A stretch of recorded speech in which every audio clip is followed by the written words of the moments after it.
Selamat pagi Bapak Ibu Saudara yang dikasihi Tuhan. Puji Tuhan, pagi hari ini kita boleh ada dengan keadaan yang baik.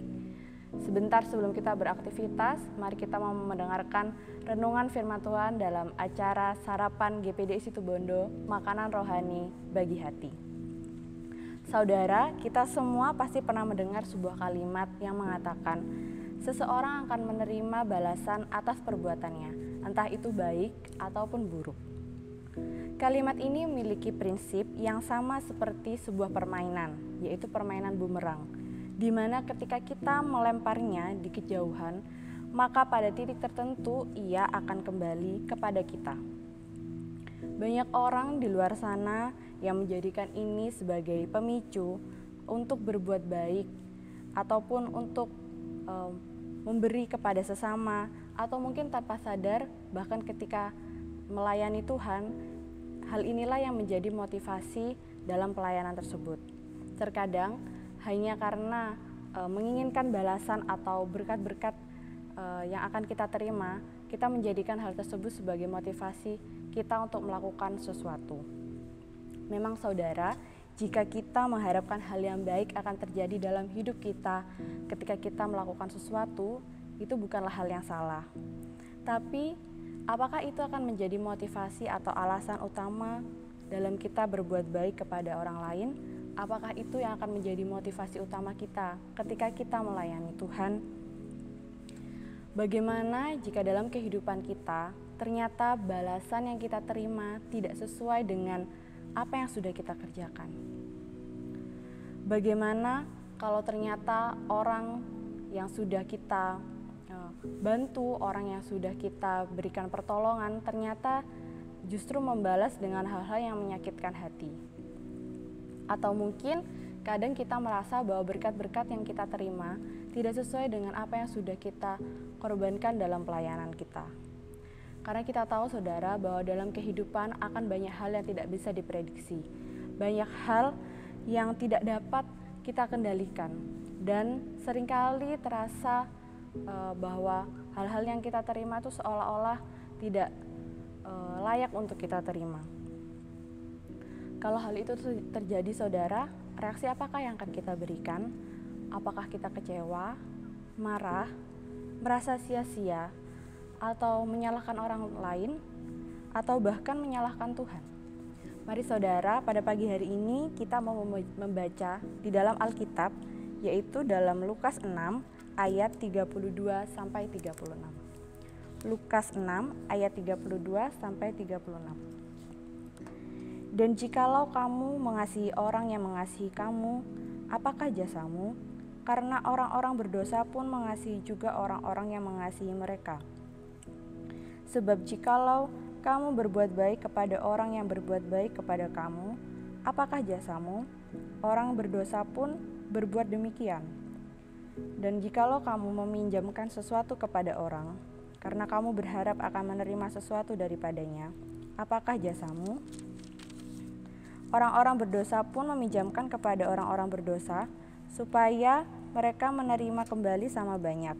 Tetapi kamu kasihilah musuhmu dan berbuatlah baik kepada mereka, dan pinjamkan dengan tidak mengharapkan balasan. Maka upahmu akan besar, dan kamu akan menjadi anak-anak Allah yang Maha Tinggi. Sebab Ia baik terhadap orang-orang yang tidak tahu berterima kasih dan terhadap orang-orang jahat. Hendaklah kamu murah hati sama seperti Bapamu adalah murah hati. Haleluya. Puji Tuhan saudara.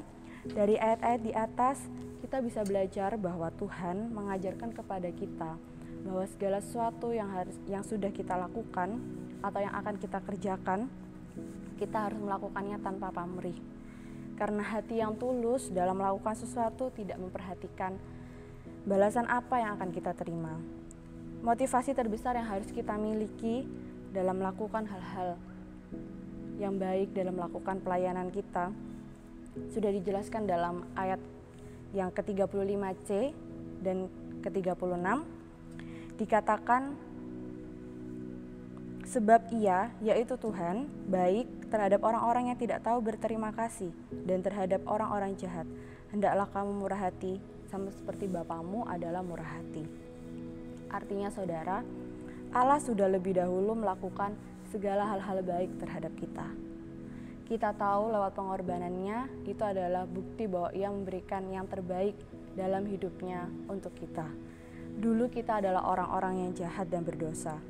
Kita tidak mampu berbuat baik. Atau mungkin ketika kita berbuat baik hanya karena ada maunya saja, hanya karena kita menginginkan sesuatu. Tapi kita lihat karena kasih Allah yang sudah Ia buktikan, Dia tetap melakukan segala yang baik kepada kita meskipun keadaan kita seperti itu. Motivasi inilah saudara yang seharusnya kita miliki juga. Bukan memandang kepada siapa kita harus berbuat baik, bukan memandang balasan apa yang akan kita terima, bukan memandang berkat-berkat apa yang akan saya terima jika saya melakukan pelayanan ini. Karena Tuhan mengajarkan saudara, baik buruknya seseorang, baik buruknya keadaan, orang tersebut harus tetap dikasihi. Kita harus tetap tekun dalam melakukan pelayanan kita. Ketika kita tahu bahwa diri kita adalah anak-anak Allah yang sudah menerima lebih dahulu kasih itu, maka kita akan tahu apa yang harus kita perbuat. Kita tahu bagaimana harus mengasihi. Kita tahu motivasi apa yang akan kita miliki ketika kita melakukan suatu perbuatan kepada orang lain. Kita perlu tahu saudara, karena dunia ini memerlukan kasih Allah yang bisa mereka rasakan lewat kasih yang kita berikan. Kemudian saudara, jika balasan yang kita terima seakan-akan tidak layak untuk kita terima, mari kita belajar dari salah satu kisah di Alkitab yang sudah terkenal, yaitu dalam Ayub, kisah tentang Ayub. Dalam kisah tersebut ada satu ayat yang menyatakan tentang respon Ayub ketika ia sedang berada dalam ujian atau pencobaan, yaitu terdapat dalam Ayub 2 ayat 9 sampai 10. Ayub 2 ayat 9 sampai 10. Dikatakan, maka berkatalah istrinya kepadanya, masih bertekunkah engkau dalam kesalehanmu? Kutukilah Allahmu dan matilah. Tetapi jawab Ayub kepadanya, engkau berbicara seperti perempuan gila.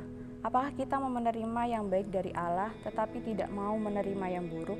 Dalam kesemuanya itu, Ayub tidak berbuat dosa dengan bibirnya. Berkat yang bisa kita pelajari adalah keyakinan Ayub pada Allah, bahwa segala yang baik dan buruk memiliki waktunya tersendiri untuk datang dalam kehidupannya. Meskipun kita tahu bahwa selama ini ia sudah memberikan segala yang terbaik untuk Tuhan.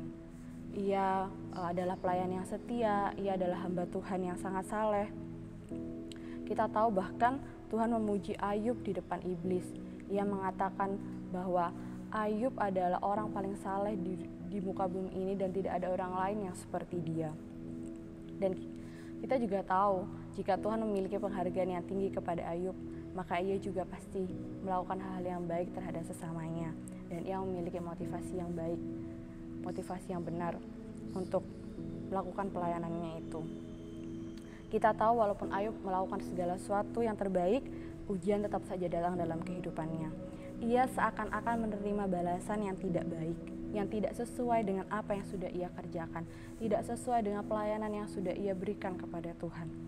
Tapi apa yang Ayub lakukan adalah dia tetap percaya bahwa hasil dari ketekunannya, hasil dari imannya itu akan datang sesuai dengan waktunya Tuhan dan bukan waktunya manusia. Dia yakin Tuhan punya maksud tertentu di balik semuanya ini. Kita juga tahu bahwa di akhir kisah Ayub, Ayub menerima berkat atau bisa dikatakan menerima balasan atas segala yang ia kerjakan, jauh lebih besar daripada apa yang sudah ia miliki, jauh lebih besar daripada apa yang ia pikirkan. Jadi, Bapak Ibu Saudara, apabila selama ini kita seolah-olah sedang menerima hal yang tidak kita harapkan atau kita menerima balasan yang tidak layak untuk kita, mari kita tidak cepat mengambil kesimpulan bahwa ini tidak adil atau semuanya sia-sia saja. Sama seperti kisah Ayub, di mana Tuhan menguji kasih Ayub.